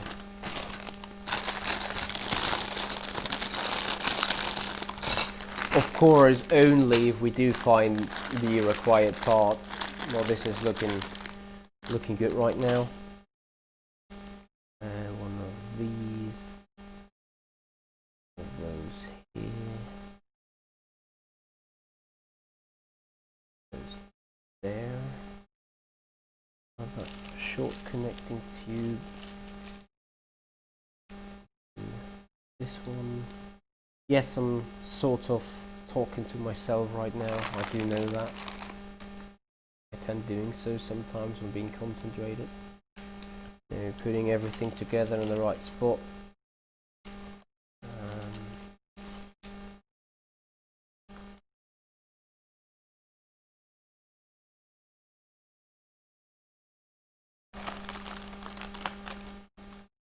Would this be hard to build for someone who's never built one before? I think I'm not the right person to be answering that question because I've built some before. I sort of know the logic. However, I do believe it can be done. Like, you need to have a little bit of imagination going on in your head in 3D thinking. I think that's for sure. Other than that, though, I do believe it is possible. But then, yet again, remember I already built one. So I'm probably not the best judge on it. But you know, if Lego says someone that is 10 years old and has a, I don't want to be offensive to anyone, but has a proper working brain, I think it's doable. Is it demanding? Yes and no. Some things are very obvious. The most annoying thing is that they have you know, 11 backs or something and spread all kind of parts across everywhere. So you sometimes, especially when there is a lot of parts, you know, I mean, of the 1,500 parts we do have, I assume 800 are on the car as of right now. But if the 1,500 parts are lying around and you need to open up literally every bag in order to get one from here, one from there, one from there, and they're not pre-selected, that actually is, it's not a challenge, but you know, you need to be patient sometimes to like find what you need. And then I need to say, or I have to say, bear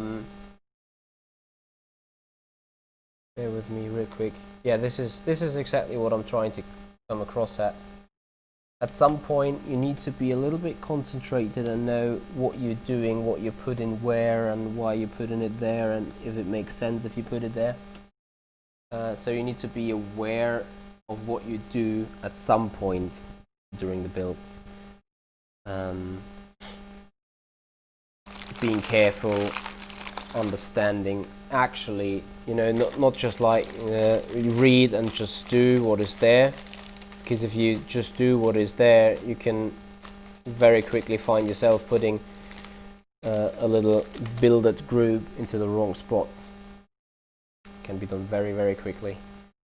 Yeah, I think I will have a lot of satisfaction when it's finished, not pride satisfaction, because as I said, I do believe any teenager can build it that is somewhat interested in Lego and is somewhat been familiar with it. If you never ever touched Lego, I can't really say. I'm so sorry. I would love to, but yeah, hard to say, is it? I mean, if I'm in a backshift of tenses in my childhood, and that is also the reason why I do it live and why I do it in bits and pieces, because I want to enjoy building Lego again. If you watch the first part, you actually see my eyes shining, building that car together, you know. So I feel reminded of my childhood very much so, and I enjoy it very much so. And this is also one of the reasons why I'm not like sitting there, yeah, I need to do this fast, I need to do this quick. No, it takes as long as it needs to take, and I'll do it live. And you guys feel free to be mad about me, because you guys are here for watching racing, and now you watch me building on Lego together. Okay, I'll take that criticism, and at the same time it has to do with sim racing, as it is a prize from Simracing Expo. So don't hit me up too hard, guys. Oh, this is interesting though.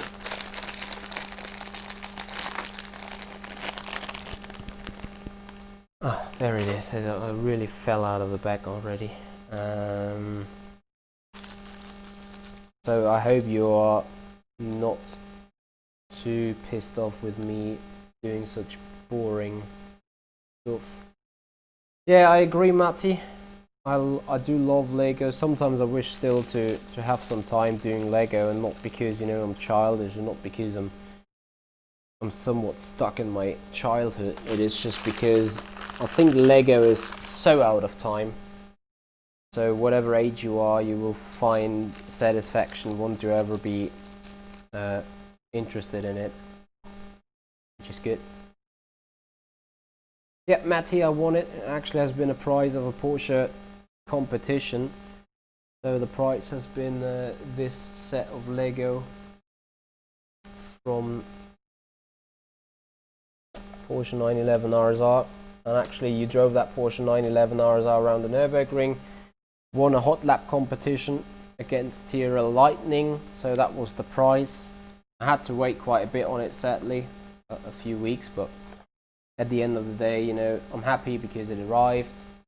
I got it now, I'm assembling it, and I really enjoy it, because, you know, it is something you don't do every other day. And believe it or not, sometimes obviously I'm bragging about a little bit, yeah, I need to find those parts, and I can't find them parts, and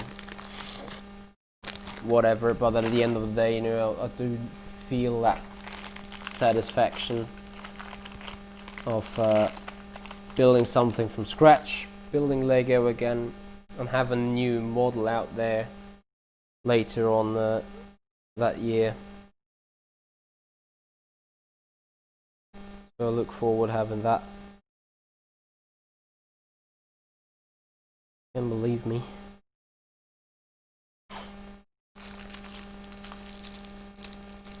Thank you so much, Matty. I appreciate it. Appreciate it. Congrats.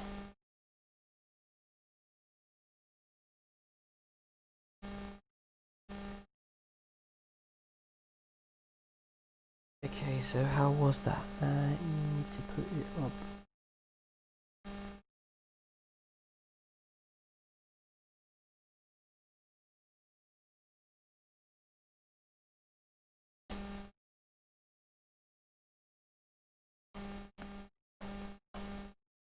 Perfect.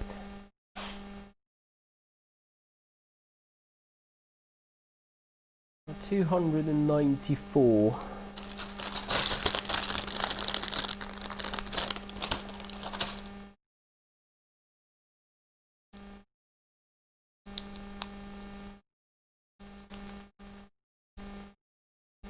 Yeah, we're slowly coming towards it. Number 11 on the stickers.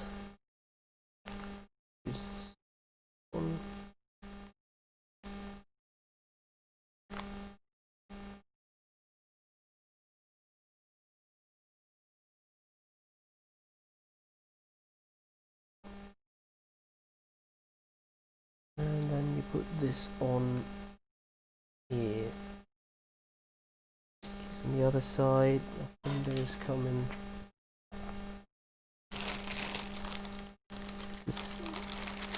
I'm happy they have pre-painted this one.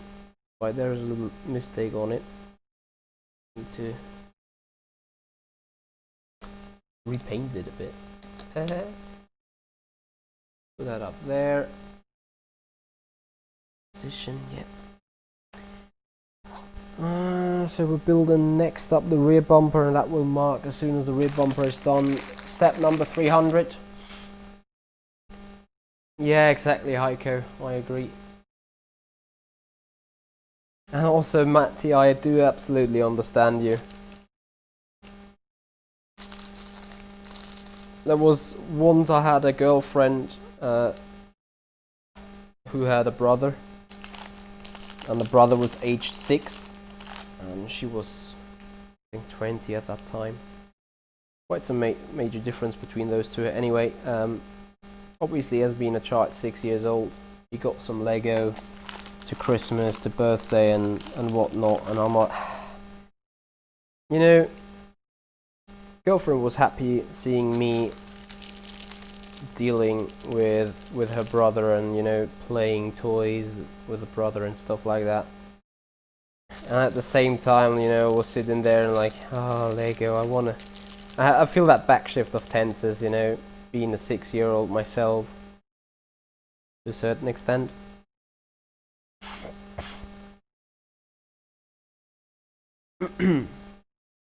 Hey, Ricardo. Yeah, I'm still building. I didn't really go on in between those, so we are 7 hours, I think. I'm pretty sure it's 7 hours into the build-up process. And we have reached step number 300 just as of right now. So that's where we are.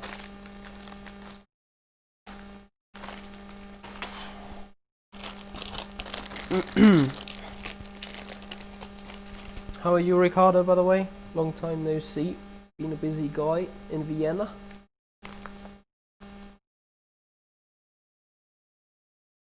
$300 of 503, so about 60% build-up process being done.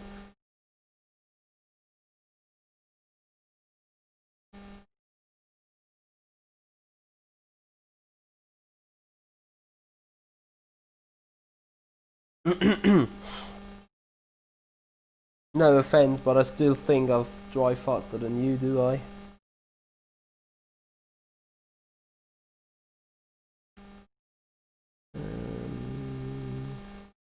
On it this way. Well, speaking of driving, are you guys taking part in the 24 hours again? That is being rerun next week, or the upcoming weekend already. So step 302 makes it... Are we missing something? Yes, we are. Down in the very bottom one. There we go.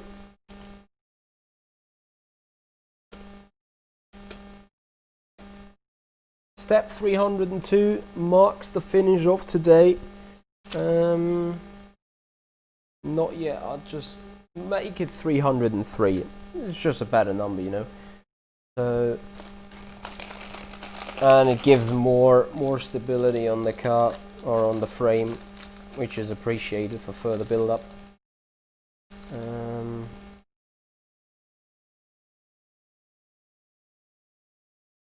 No, Ricardo, because I haven't tried yet, but that would be a competition, obviously, community challenge, whether I could fight off a 805 on the Nordschleife in the Cup car. Would be a proper competition, I guess. Certainly I don't drive it out of the stand, out of being cold. Anyway, car current state, here we are. Left hand side, I think that actually quite looks like being a car. Yeah, isn't it, Ricardo? 303. That is a good number to. GT3R, not the Cup.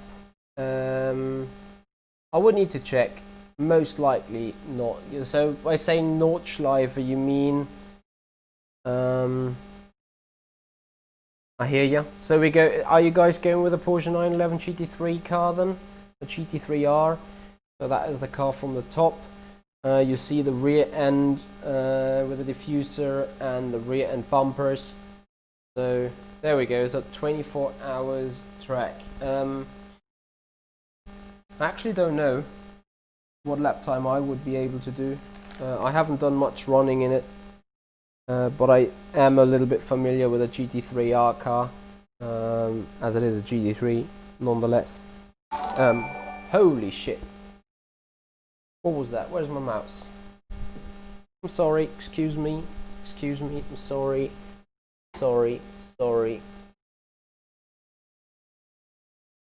Guy Ozin, thank you so much for subscribing, buddy. I appreciate that support. I appreciate you subscribing. So, yeah, anyway, we come down to the end of the stream for today, guys. Thank you so much for watching. Once again, Sky Essen, big thank you for subscribing here to the channel. Yeah, we will do further build up fairly soon. So we are at step 304, which is the next one. We're slowly coming up towards the bumper, and then finally, hopefully at some point, we're gonna reach step 502 when we put the tires on. Until that though, that will be another few parts of assembly.